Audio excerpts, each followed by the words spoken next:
Merci beaucoup. Je voulais dire d'abord remercier les organisateurs, puis dire à quel point j'ai été émerveillé par la diversité des présentations auxquelles on a pu assister. Alors effectivement, il y a un petit biais de sélection sur le fait qu'on est tous assez convaincus de la finalité de cette histoire. Moi, il m'apparaît quand même qu'on assiste à des tentatives qui soit partent de très près du patient avec une vocation à s'élargir, se généraliser au milieu de soins, à l'organisation, à la société, et dont on peut se dire, mais est-ce qu'on va y arriver un jour?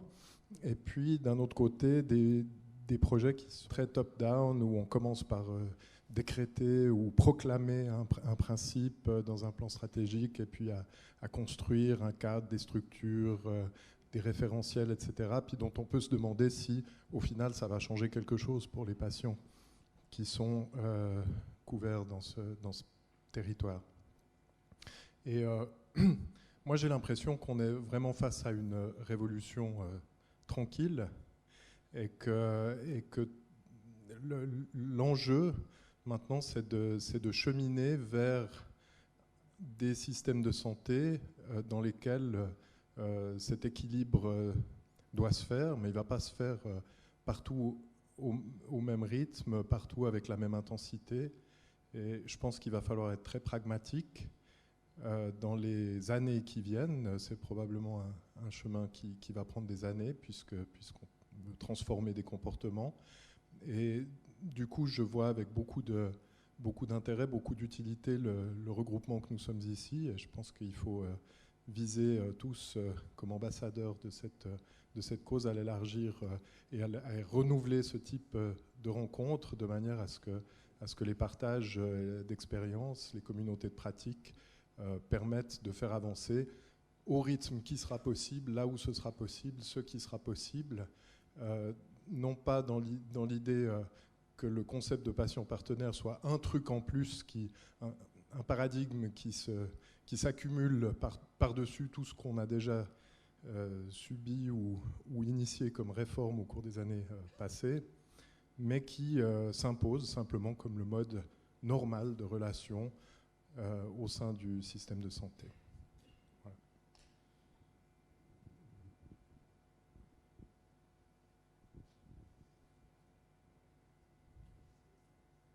Pour meubler, Révolution tranquille, c'est du toucher au cœur Alexandre et Luigi, nos Québécois.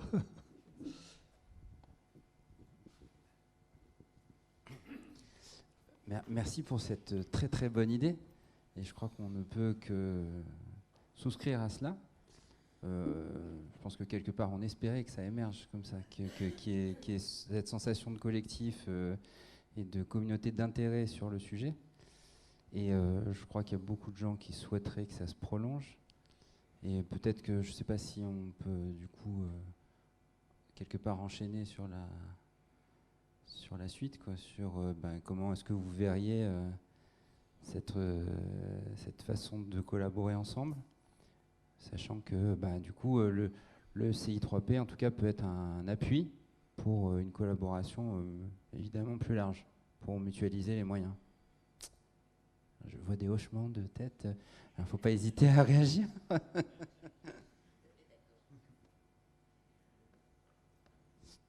Voilà, donc je reformule, du coup c'est une contribution à participation et à surtout, là, finalement c'est vrai que moi je vois, et puis je pense que c'était aussi ça l'idée du colloque, c'est que souvent on fait des colloques, on dit ce qu'on fait, on échange pendant les cafés, avec un peu de chance, on arrive à faire une ou deux collaborations avec certains des acteurs, mais il y a peu de temps d'échange vraiment mutualisé où tout le monde peut entendre les bonnes idées de tout le monde.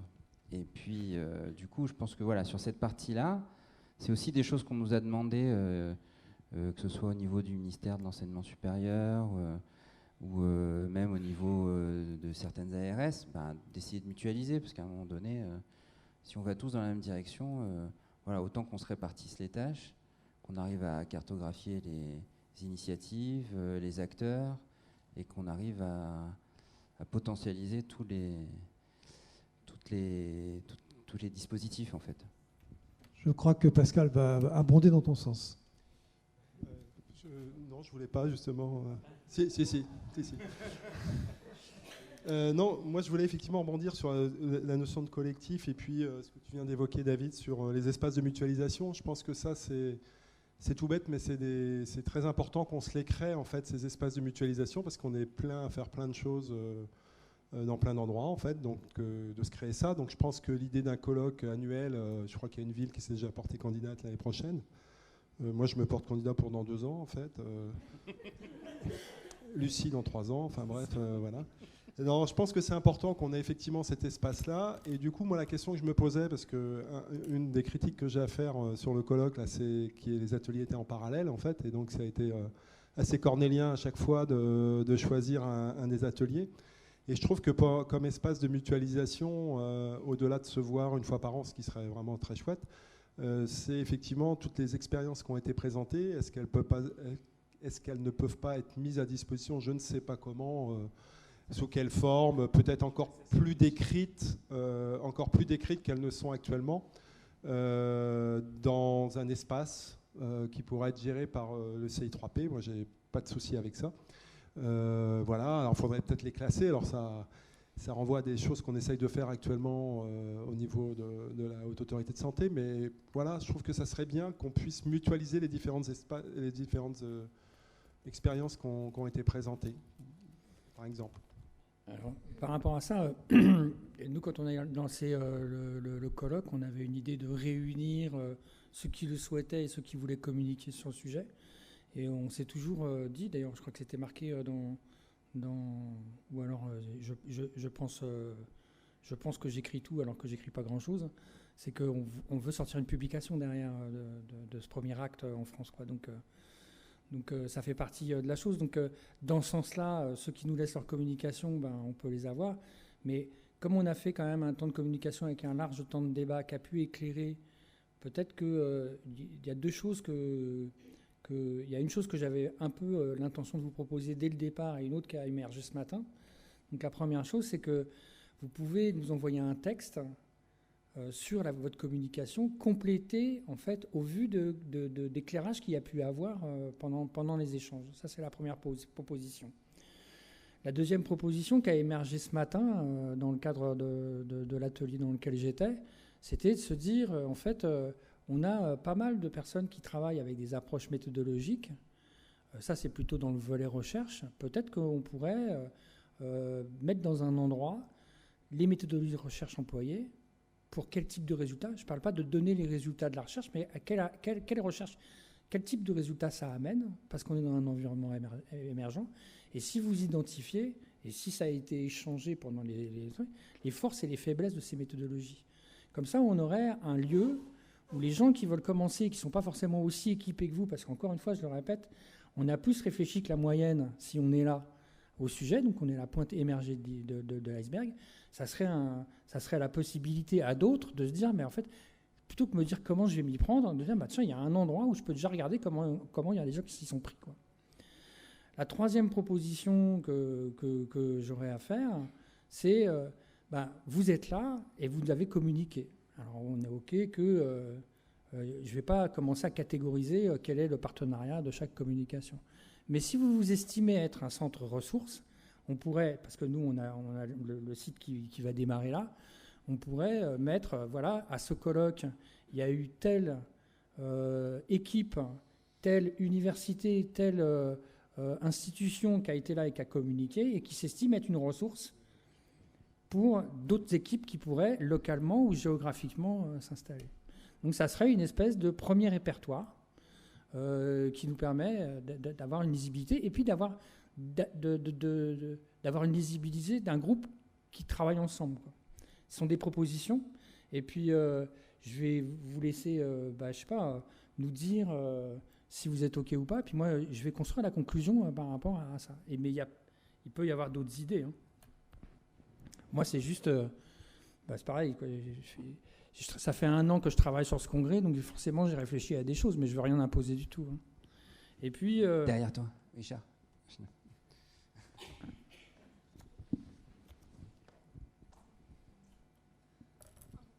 Merci. Oui, moi, pour compléter, en fait, je ferai deux propositions. Je pense que sans se surcharger de travail, parce qu'on a tous beaucoup de travail, ça serait peut-être intéressant de créer des fois des groupes de travail informels. Bon, moi, en fait, je suis une patiente, je vis avec le VIH depuis plus de 28 ans, mais je suis aussi une chercheuse, donc je fais de la recherche. J'ai fait une communication ce matin, voilà, en demandant par exemple et en interrogeant où étaient les chercheurs et sur le fait qu'il y avait peu de visibilité sur les chercheurs qui étaient aussi des patients.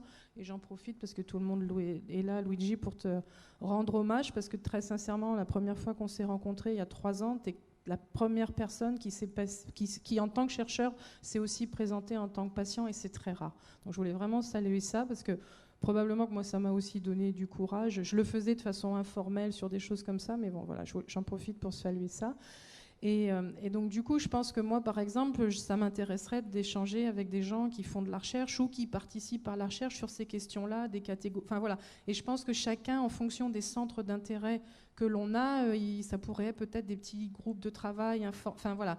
Faut pas non plus, peut-être, comme disait Alexandre le premier jour, faut commencer petit. Des fois de façon informelle, peut-être pas trop ambitieux parce qu'on est tous pris dans des choses, mais bon voilà, ça pourrait être une des choses comme ça. Et puis l'autre chose un peu qui me questionne, et moi j'aimerais là avoir l'avis des autres patients, partenaires, chercheurs, co-chercheurs, je sais pas, enfin bon, il y a tellement de catégories. C'est sur le sentiment, enfin c'est mon sentiment, mais je pense qu'il est partagé, de dire ça fait du bien de rencontrer d'autres pairs qui sont dans ces... Enfin, je vois tout le monde hocher la tête, donc j'ai une partie de la réponse. Mais non, mais très sincèrement, parce que finalement, on est tous un peu des survivants de nos pathologies. On a mené des combats tous de folie, on est engagés. Enfin, je pense qu'on est beaucoup à être épuisés. C'est des questions un peu qui ont aussi émergé ce matin, avec paradoxalement une grande force, mais aussi un isolement et des fois potentiellement une faiblesse. Et du coup, là, bon, ça c'est un peu l'expérience de la lutte contre le sida. Des fois, ça fait du bien à certains moments de se retrouver aussi dans une communauté. Donc je me dis, est-ce qu'il n'y a pas aussi besoin de créer une forme de réseau des patients entre eux pour donner de la visibilité à ça? Parce que bon, très souvent ici, on est entre personnes, et même les gens qui ne sont pas des patients, qui souvent le sont mais ne le disent pas. Enfin bon, je veux dire, question d'engagement, il y aurait beaucoup de choses à dire, mais je veux dire, les gens qui se définissent pas comme ça ou qui n'ont pas envie de se définir comme ça, c'est important à un moment donné des fois de se retrouver entre nous pour parler de certaines choses. Tout à l'heure, on parlait des questions, enfin à midi, sur la nécessité d'être formé ou pas sur les questions du témoignage, parce que finalement, on est très autodidacte. 90% de nos savoirs expérientiels et de nos ressources, c'est de l'autodidaxie. Mais je pense qu'on a besoin de capitaliser. Même moi qui parle depuis 20 ans, qui témoigne, tout ça, je veux dire, j'aurais presque besoin d'être formée, rien que pour m'accompagner, parce que c'est une charge mentale, c'est tout un tas de choses.